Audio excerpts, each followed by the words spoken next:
Hallelujah,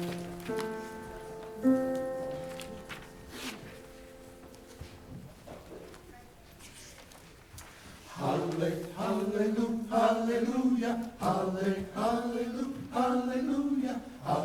hallelujah, hallelujah. All join hands, join me, sister. Hallelujah, hallelujah, hallelujah.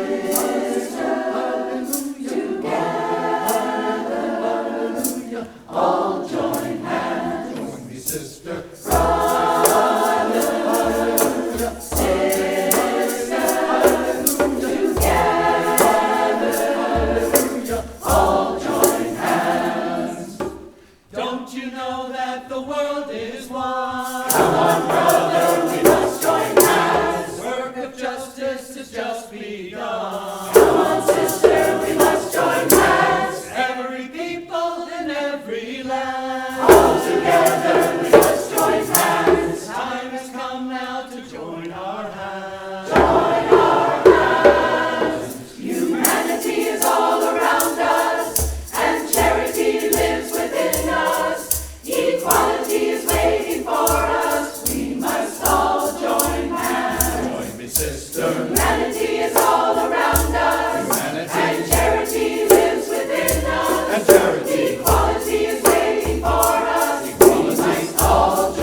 Welcome, friends, to Emerson Unitarian Universalist Congregation. I'm Reverend Christina Branum-Martin, and I'm the minister here at Emerson, and it is so good to be with you today. For anyone here in person, I want to ask you to join the hands of the person next to you, and I'll tell you why. And if you're far apart, just reach out.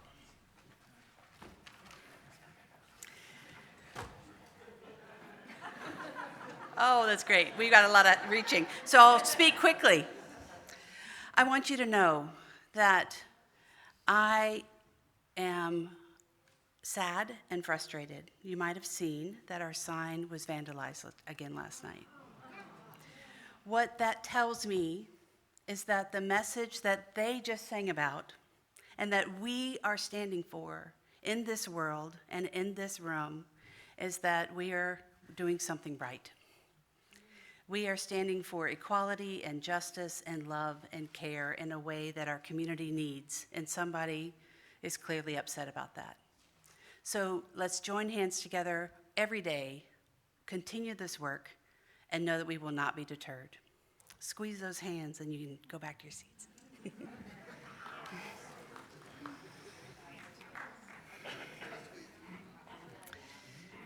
We have a really, really interesting service today, a little bit of a twist. I want to welcome my dear friend. Her name is Lindsay Cattle LaPointe, and she made a documentary about a youth program that was a part of our lives growing up as teenagers. And for many, many Unitarian Universalist youth, that program in our teen years was what changed our lives. And we are going to show a small excerpt of that documentary today, share our experiences of being a part of that program, and then I'm going to ask you, how can we continue that work here together at Emerson and in our faith? We have fellowship hour after the service, and for those of you who are new and in the building, that is down the hall and right behind us. We also have a family-friendly space that's upstairs where kids can be a little louder and run around, and that you can get there from stairs in the back of the hallway or the elevator if you need that. And we are going to begin our service as Unitarian Universalist congregations do all around the world by lighting a chalice. And Zoe Johnson is our chalice lighter today, and it is their first time to light it. We light our chalice today, knowing that this isn't just a place of worship. It is more than a Sunday morning filled with coffee and cookies. This is our congregation, where we are building beloved community, where we are opening ourselves up to each other, where we build trust and love, where we rise and fall together, like we did this morning as we lament our sign. This is where we feel safe, and this is where we know we are welcomed. This is where we belong. Thank you. And now, in the spirit of love in the beloved community, let's greet and welcome each other. And if you're online, take a moment to put in the chat your name and how you're doing today. We share our affirmation. We need not think alike to love alike. And let's greet your neighbor beside you.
Good morning, everyone. My name is Rebecca Edwards. I'm standing in for Ayana Coffey today, who is having a flare-up. I hope that's okay. So let's all send healing thoughts to Ayana.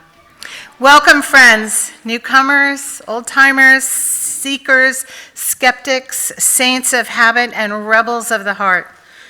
Here we gather not because we think the same, but because we choose to journey together. Belonging is not something given, it's something we build with open hands and open hearts. It is made in the sharing of stories, the holding of silences, the courage to show up as we are. Here we practice radical hospitality, not of perfection, but of presence. May we take this place a shelter for the soul, a workshop for justice, a sanctuary where love is not merely spoken, but lived deeply. Again, in trust, in hope, in the spirit of belonging, let us worship together. In celebration, let's join together in song. Please rise in body or voice as we join together to sing This Little Light of Mine. It's hymn number 118.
Now we pause and reflect on matters of the heart.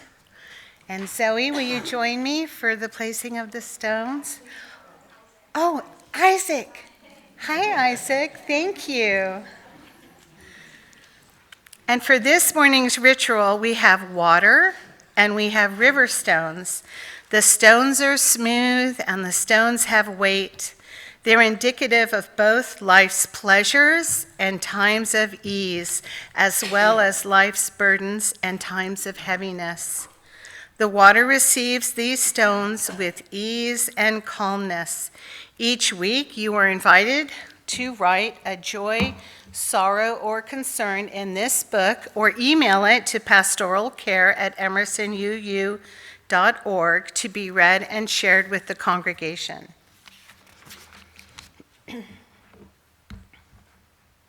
We begin by placing 3 stones in honor of the Cherokee and Muskogee nations of indigenous peoples who lived here on this land before us. In memory for those wrongly enslaved here who labored on this land. And for all those hurting in current conflicts across the globe. And for all those suffering from chronic illness and living in pain. We don't have anything from the community in our joys and sorrows this week. In thankful awareness, let's say the Buddhist prayer of loving kindness. Please read the words with me that are printed in the order of service and also on the screen. May we all be filled with loving kindness. May we all be free from harm and suffering. May we all be well in body, heart, and mind. May we all be at peace. Blessed be.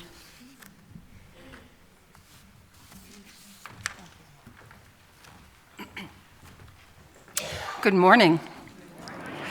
The offering that we take each Sunday isn't just a stale habit. It's an opportunity to recommit to this place and to this people. Our offering is an affirmation, a yes. When we give, we say yes to something we value. With our gifts freely given, may we say yes to the values of our faith.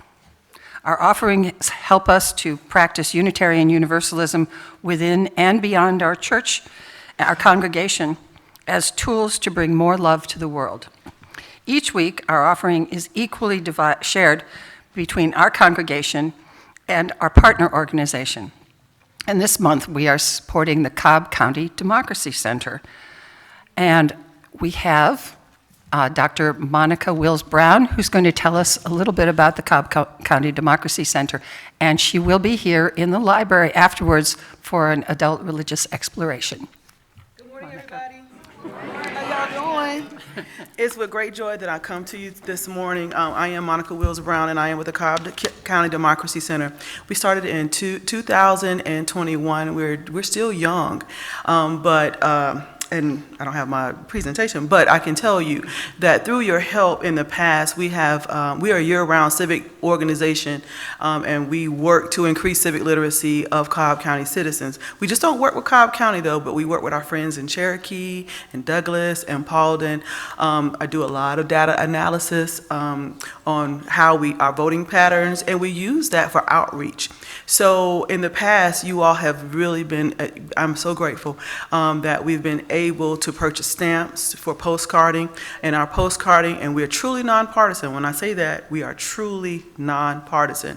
We don't get into ideology. We just want to tell you the facts. This is where you're supposed to go to vote. This is who you can do your own research, find out who you're voting for. This is when, this is how, and we line things up. So one of the things, though, every Monday and Wednesday at 2477 Canton Road, we'll have postcarding. We have postcard parties. We'd love to have you, since we're neighbors. We're literally down. I mean, when I say down the street, literally down the street. We also have phone banking opportunities available if you just want to stay home and reach out to your to fellow voters, because we do have a Public Service Commission election that's coming up, as well as municipals if you live in a municipal area. But everybody in this room still has an opportunity to vote for in the November elections. I know there's so much that I'd like to share with you all, but I know that time is limited. But I want to say thank you for your contributions in the past. And last year, we were able to conduct 27 educational outreach opportunities. So that's like almost more than two a month, averaging 2 a month. And through that, we've gained the recognition of Kennesaw State. And I went from one intern this year to having 4, and they paid them to work with me, so I think that's great. So anyway, but thank you for your time, and I really appreciate your offerings. Thank you so much.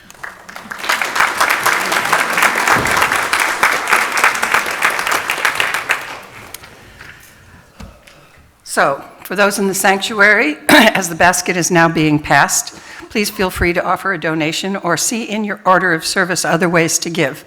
For those online, go to emersonuu.org, select the Giving tab to donate. And for children among us, there are lollipops in the baskets too. Please help yourself. Thank you.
Good morning. Can I have the young and the young at heart come up here and join us for our story for all ages?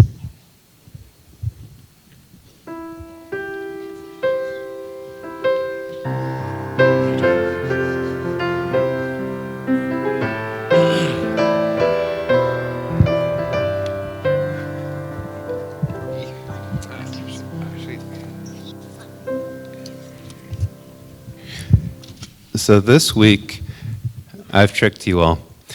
It's actually a survey for all ages. It's fun. It's like voting. Everyone loves it. But actually, it is kind of fun. So today's service is about belonging. And we want to kind of talk about ways that we all belong to a bigger community in ways that we may not expect, right? So I'm going to ask you some questions. And we're going to see what we have in common. Okay, who eats? I hope everyone's raising their hand, otherwise I'm very, very curious. Okay, who likes to eat? And it's okay, no shame. All right. Who likes pizza? Okay, a lot of softballs, right? Okay, here's the big one. Who likes pineapple on pizza? I see everyone mentally making lists and going, pineapple and ham? Okay, which is very, very intelligent. Smart people like this because the saltiness of the ham offsets the sweet of the pineapple, exactly. You're a very smart person. Who likes 10 plus 10 equals 20? Wow. You know what? Let's do a math question. You want to do a math question? Okay.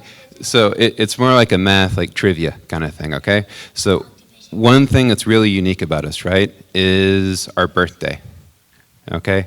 Everyone's got a unique birthday. Only you have that, right? No? Okay, but the chances of any random person having the same birthday, that's really tiny, right? No, it's not? Are you guys twins? Because that's kind of cheating. Okay. So you have the same birthday because, and you'd also have the same year, which is, very rare, but same month and day, right? So a lot of people, it's going to have birthdays that are about, we'll say, like 9 or 10 months after February 14th. Scientists don't know why. It's a mystery. But let's see that. Who has an October birthday? Okay. Oh, we got quite a few people. Okay. You don't have a birthday? Oh my gosh. Oh, it's not after February? It's before. My sister, she's January 18th. When's yours? Jim Carrey is also January 17th. Whoosh, mind freak.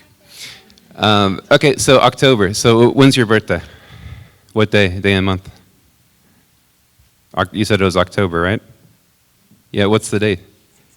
October 16th. Does anyone else have October 16th? This wasn't planned. This is just magic. So, oh yeah? What? Okay, who in the choir? What? Oh my gosh. Okay, so the way that it works out, right, there's only 365, 366, something like that, days in the year, right? October 1st? Okay, anyone else October 1st? Oh, you're pretty unique. There you go. October 9th? Okay. July 13th? All right. That's right, January 18th, right? January 17th, like Jim Carrey. In the summer? Oh, you said July, right? Okay. So the way it works out is that, if you got about, 100, 150 people in a room, about 1 in 3 days, potentially, there's like about a 33% chance that people are going to have the same birthday, right? It's just math, which is spooky, like math always is. It scares me. Okay, well, let's do something a little more controversial. Who likes roller coasters? Look at this. No? Okay. You've never been on one? Everyone should ride it at least once. That may be the only chance you get, but everyone should do it at least once. Okay, here, so anyone in school, you have to stand up and talk in front of people? Who likes doing that? Who likes hearing themselves talk? Who likes to hear themselves talk? Okay, who gets a little bit anxious about that, a little bit nervous? Yeah, sometimes. Sure, there you go. So I got another question for you. So do you guys feel like you're part of a community, right? At Emerson? Other places, your school, your family potentially, right? I see a lot of people raising hands. And, you know, even if sometimes we have different ideas, you know, we come at things in different ways, we have a lot of shared values here, right? And those are kind of deeper than just an opinion. You know, opinion is... we're kind of just doing this instead of a story, I'm sorry. Instead, you get the gift of knowing that you're part of a big community, which doesn't seem like much, but you'll appreciate it when you're older. But yeah, so, you know, opinion is, I think orange is the best color, or, you know, I think pineapple on pizza is not an affront to God and man, that kind of thing, right? But the things that bind us together a little deeper, you know, everyone has worth and dignity, the interconnected web of life, things like that. You have tights. I have, they're a little bit tight, not quite jeggings, but. So at Emerson, we want, like all of you, and all of you, the big people, big little people, to know that we all love and support you, and for you to feel like you've got a family here. So as everyone want to join us for the song of dedication. And if you want to sing along with us, the words are on the back of your program.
I'm so glad.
soul.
Thank you so much. Well, today's service is about belonging. And I was here last night with a small group of people to watch the full documentary that I mentioned earlier. And I realized something really clarion in the moment.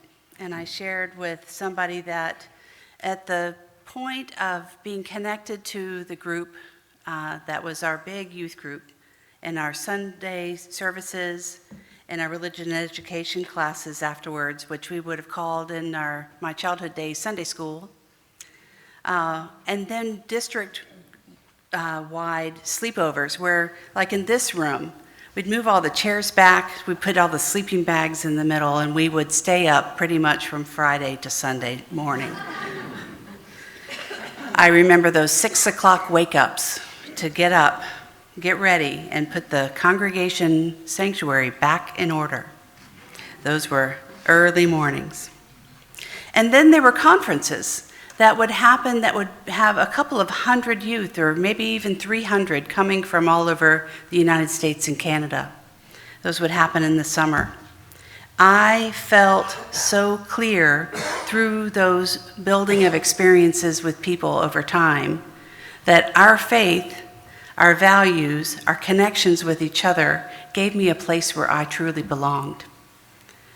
I know that in my environment growing up, and maybe like many of you, you were perhaps a band kid or a theater kid or a choir kid or somebody who didn't feel like they belonged and maybe ate lunch in the library.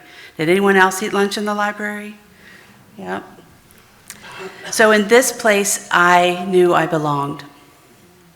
I have been thinking that I have been wanting to recreate this again in my life. And I think the closest I've ever come to doing that is by being your minister. It is a true honor to be with you. Within Where Are You, we as youth, we found ourselves. We found ourselves held by a community that gave us care and helped us navigate our worlds. And Where Are You has continued to shape my life. It gave me a community that inspired me to make a difference in the world. And I believe that the religious education program here at Emerson emulates that. It gives our children and youth a space to be who they are, to perhaps have dissenting opinions. Perhaps they have something to say that we need to hear because they are the next generation that will inspire us to change our own opinions too. I know that in many Unitarian Universalist congregations, especially after COVID, when the programs really died down, Emerson has flourished. As you can see in our religious education classrooms in the second hour, children are filling our congregation. And I think that that is a good testament to the openness and acceptance that we find here. The documentary itself challenges us because what happened for me and for Lindsay and Ayana, who is at home not feeling well, is that we found ourselves supported by this program. During a time in the early 2000s, the program was disbanded for financial reasons of the UUA and an intention to support congregations doing the programs one by one, rather than this big collective. But you know what? We threw the baby out with the bathwater. To use that phrase, we let something go that was creating an opportunity for leaders to be born into places where they were called to ministry, to be called to be congregational leaders, to make differences in the world. And I know that when we have been in contact with those who are part of that program in our lives now, they are change makers in the world. Now, I believe in the children that I know here, because you are change makers too. But I also know that our denomination needs a place for youth to be able to find that place again where they're supported in a much broader way outside of just these walls. So I am committed as a minister, and I know other congregational leaders are committed to having a kind of network here in our district, our Atlanta cluster, because there are 8 congregations in Atlanta. We have youth that perhaps are lonely, and they need each other. We have the mountain, which is only a couple of hours away, for our region, where youth meet for conferences in the fall and in the spring, and that gives them a chance to feel like they're a part of something bigger. And how that relates to you here who are beyond your youth years, like myself. You are a part of supporting a place for the next generation of changemakers to come forth. And I hope that as you see a small excerpt of the documentary and as you hear our reflections today, I'm going to read Ayana's that Ayana wrote, and I'll read that in a minute, that you'll see that YRUU is important, and we believe still is, and that we can dream big and create whatever it is that's coming next. We are ready for the small clip. I don't know, should we turn the lights down a little? Do you think I guess the screens will be visible, huh? Maybe we don't turn it down. My worry is they won't go back up. Oh, thank you so much. I appreciate it, Keith.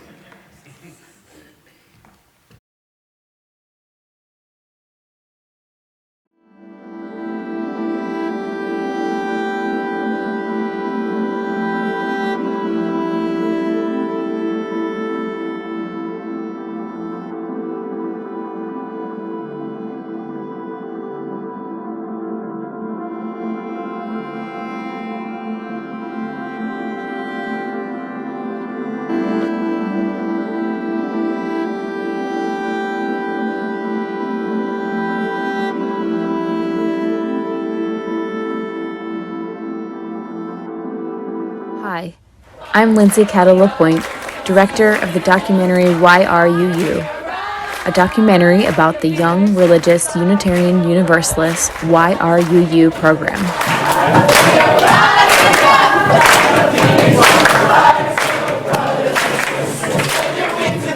This program saved and shaped the lives of thousands of adolescents who now as adults reflect on the movement's continued positive impact on their lives and its complicated past. Church was refuge. YRUU supported my leadership development. I had decided that I wanted to start a gay straight alliance at my high school because I wanted to feel safer and because I was an annoying teenager. Church was a place where religion happened to you, and YRUU was a place where you made religion happen. We were having a dialogue with the adults in the denomination about who we were, who we wanted to be, and we were very cognizant of the fact that it was going to impact the next generation of youth as well. Not follow the ideals of the models in magazines and ads and stuff like that, to just kind of create our own sort of funky, hippie, somewhat punkish sense of beauty. And I remember walking in and saying, "Where's the youth group?" And the DRE said, "Well, we don't really have one right now, but here's a phone list if you want to call some people." I can do youth group in Walmart. I could do youth group in a van on a road trip. I can do youth group anywhere. I have tried to weave elements of circle worship into square worship my entire adult ministry. More interactive things, more ways to create real connection between people. My job is to make a great time for the people who are here, and I am only as capable as the other leaders who I've empowered to run the small groups, to cook our meals, to chaplain to folks. It's like I am just the person, I'm the conductor. I feel very good about my service as UUA president. I think a lot got accomplished in that time, not just by me, but by Unitarian Universalism. Youth ministry is the one, and it's the one exception. I want every single person to know that they are of worth, they are of value. Because if we could know that, we couldn't hate on anybody. How important it feels for me to pass on the values, the lessons, and that feeling that it's so hard to describe unless you were there. People are hungry for meaningful group experiences that aim, that have an intention to raise the level of unity in a group. And when you've tasted that, you want more. We were so physical with each other in such a comfortable way. These are the first people I held hands with. And, you know, laying my head on my best friend's shoulder. And these are the first people that I was really, really actively huggy with. It was a little bonkers how comfortable we were being this close. I wouldn't have it any other way. I mean, this is where I learned to love. Just as you are, I accept. Just as you are, I see you, I hear you, I welcome you. Just as you are, just as you are. Okay. Hi, I'm Christina Branum, and I'm running for Youth Council Rep for this district. I've been on the YAC for 2 years, and I think I'm organized. I am organized. I guess I'm being persuaded by my mother to think that I'm not. I have a lot of energy and a lot of ideas about what we can do with our district to help energize it to be more involved and become a closer unit of friends. Adults often did not and do not have respect for the inherent worth and dignity of all of the youth. And part of that is respecting the intellectual capacity at whatever stage is developmentally appropriate for youth to make their own decisions, and the importance of the role of adults in helping them learn how to make those decisions. So what we weren't asking the adults to do was say, we're 12, just trust us. That wasn't it. It was, we're 12, we want to make our own decisions, teach us how.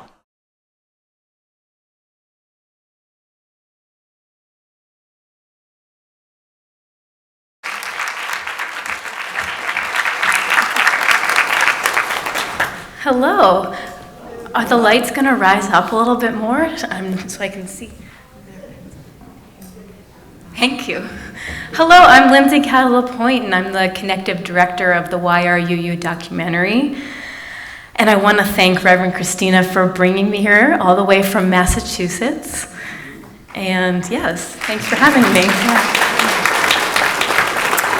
So as a 13-year-old growing up in Duxbury, Massachusetts, finding a community with intention wasn't something I was actively seeking. I had recently completed the About Your Sexuality course, AYS, now known as OWL, and I connected with youth from various local churches. With little idea of what came next, I then became old enough to join the Young Religious Unitarian Universalist program. Now, I am a dancer, a mother, a wife, an educator, filmmaker, and creative with her own business. And I would not have been empowered to be who I am today if it weren't for the YRUU program. I can say the same for my good friend, Dawn McKechnie. She is a mother, wife, graphic designer, and Dawn is also the Director of Children and Youth Ministries at the Unitarian Universalist Church in Barnstable, Massachusetts. It's a job I saw coming for her when we were just 16. Even then, she was a leader to her peers, always listening and guiding them to be in better places and better people. So, in January of 2021, we mused once again. And over a pandemic quarantine Zoom call, we started asking the questions, what was that experience we had in YRUU? And how did we know at the age of 17 how to lead an entire memorial service for a member of our youth group who had died?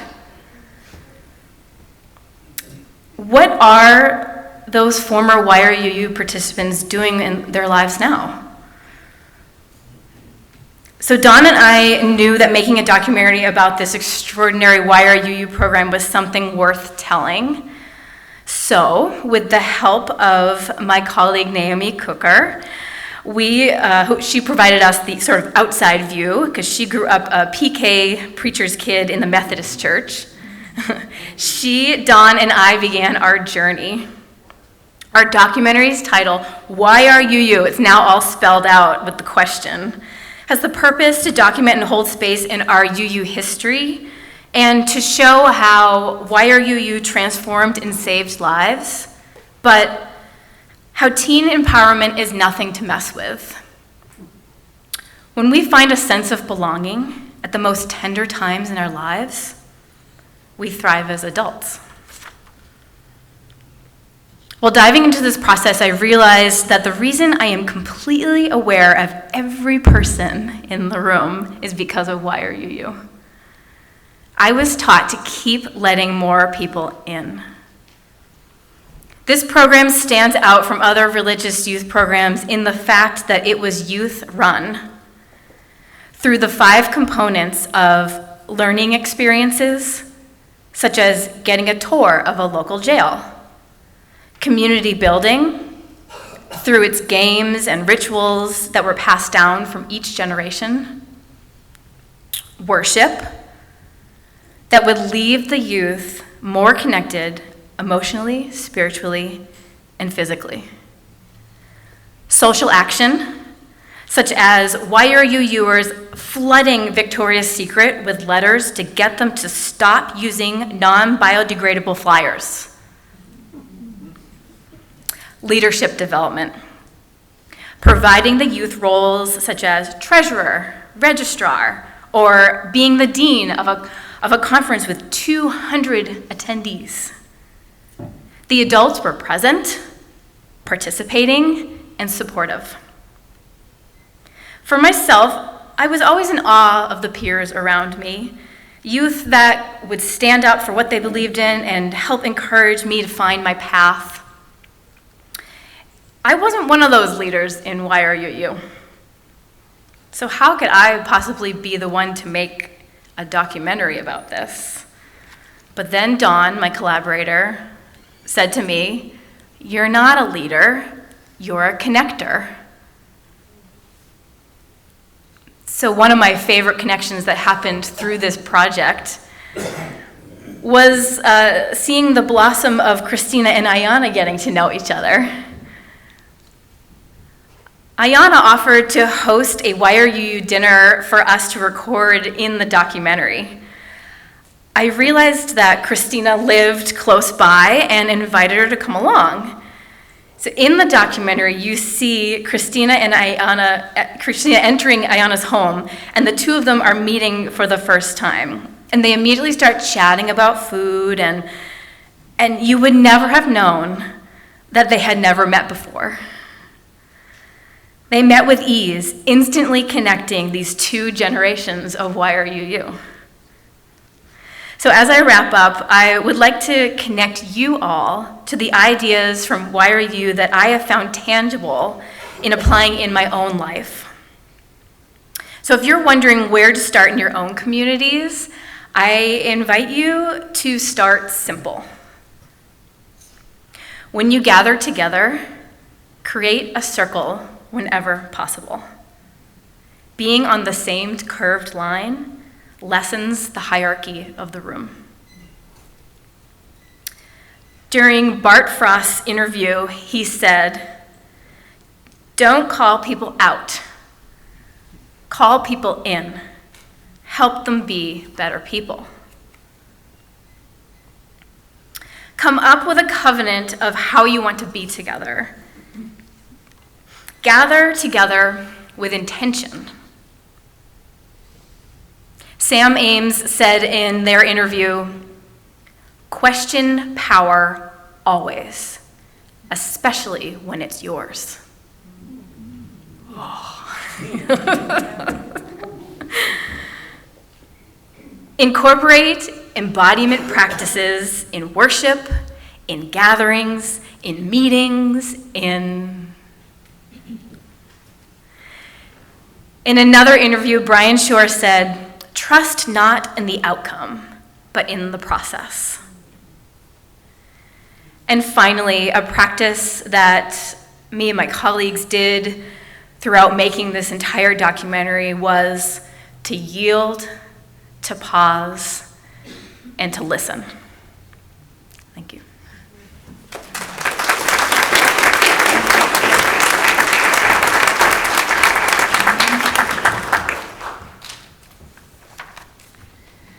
Ayanna Coffey, who is one of our worship associates here and also a candidate for Unitarian Universalist Ministry, wrote this reflection, and because she is home, they are home ill today, I wanted to share a little bit of what Ayanna wanted to say. Ayanna has an 18-year-old child who's here in the youth group themselves, and Amara, the child, asked their mother, "Did anything even happen to you in your teenage years?" And Ayanna said, "Yes. It might not have been as dramatic as a TV show, but it was Why Are You You that happened to me. Why Are You You was more than an hour in a church basement once a week. And when you call it a youth movement, what we mean is that it was created by the individuals in those basements, and then what happened in their lives rippled out from there." And I'm adjusting Ayanna's words a little bit for the sake of time. Ayanna, thank you for giving me the grace to use your words and tell your story. Ayanna said, "On the first day of freshman year, a tall, lanky boy walked up to me and introduced himself by saying he was at another Unitarian Universalist congregation nearby, and that one of his Why Are You You friends said to look Ayanna up. Nothing more was needed. There was an instant connection. I asked him to sit with me and my group of friends, and with days he was part of the family. And that was only possible because I already knew that our shared core beliefs bonded us together. It was like a wheel," Ayanna says. "I kept adding spokes to my religious life.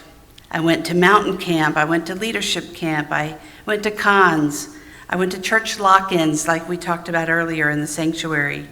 But it was the spokes of Why Are You You that remained bound, that combined us together." Later on, that youth, after many, many events that move forward in their lives together, Ayanna sat with his mother and needed to prepare a memorial service for him. She knew that being a part of the Why Are You You youth movement was not something that was a passive belonging. It was an active connection, and we will always be something to each other and be called on to show up when needed. Through the youth movement, I was able to have a fully developed life that suited my desire for both spiritual and relational depth, and in a lot of ways, similar to what I said before, I always have been looking to recreate this type of soul-deep connection to others that Why Are You You cultivated in me. Why Are You You in the youth movement that rippled out from my life and what happened to me as a teenager, and it's where I found one of the many reasons I am still a UU. I want to bring something to you. If you could take a moment and imagine being a youth, a part of a program that saw you for who you are and all of your quirkiness, and had an opportunity to be in a room. Imagine this room at 11 p.m. on a Saturday night with the chairs pushed aside and all of you sitting in a circle. And we would enter the room sometimes in a chant and come and go in a circle and sit down, and it would be dark and candles in the middle. And then we would be called to share what was truly in our heart. Like the joys and sorrows and concerns we recreate here, we were able to share from our deep heart the things that were really weighing on us. And we had an opportunity to be truly vulnerable. That kind of thing changes you, doesn't it? So I recognize that the room we're in, the square room we're in, is like trying to put circle worship like that in the square room. It's hard. So as your minister here, and all of us in YUU in leadership, we're doing our best to provide an opportunity for you to feel seen, for you to find ways to be truly vulnerable and to feel like you belong here, and for you to have places where you can be connected to each other in community. So I will endeavor to recreate that as well as I can for all of us, and especially for the children and youth, so that we can move forward in the world. Thank you for helping us tell the story, Lindsay, and thank you, Ayana, for your story. And let us close today by singing Lean on Me, a really great song that is a great endeavor of being there for each other. Number 1021 in the Teal hymnal if you need the music.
Our closing words today are that we each come here with longing to be a part of something that holds us when we feel alone.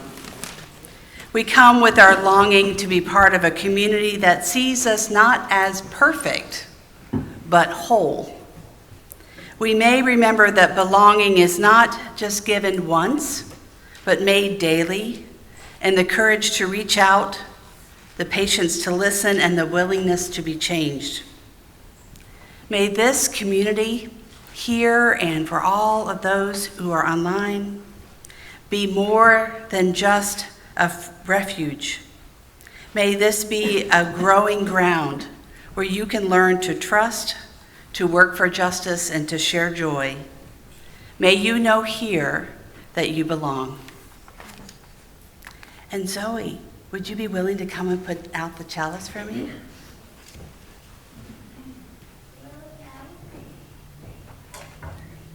We extinguish this chalice, but not the light of truth, the warmth of community, or the fire of commitment. These we carry in our hearts and out into the world until we are together again.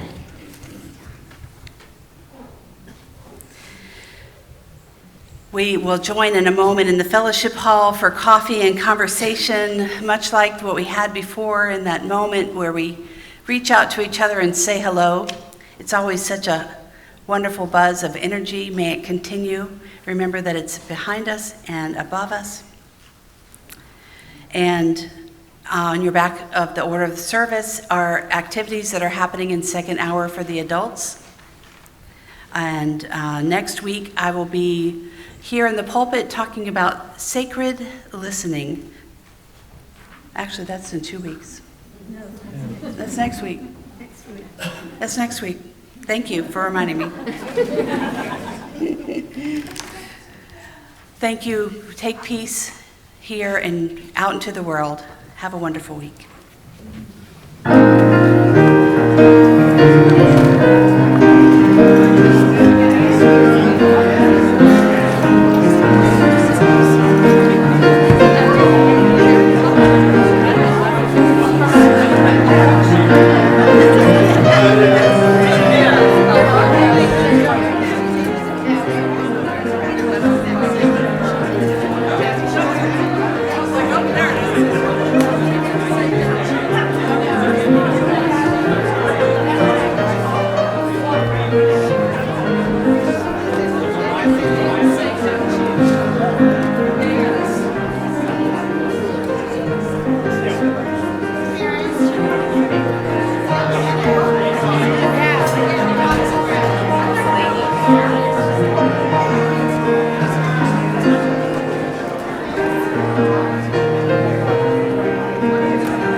Amen.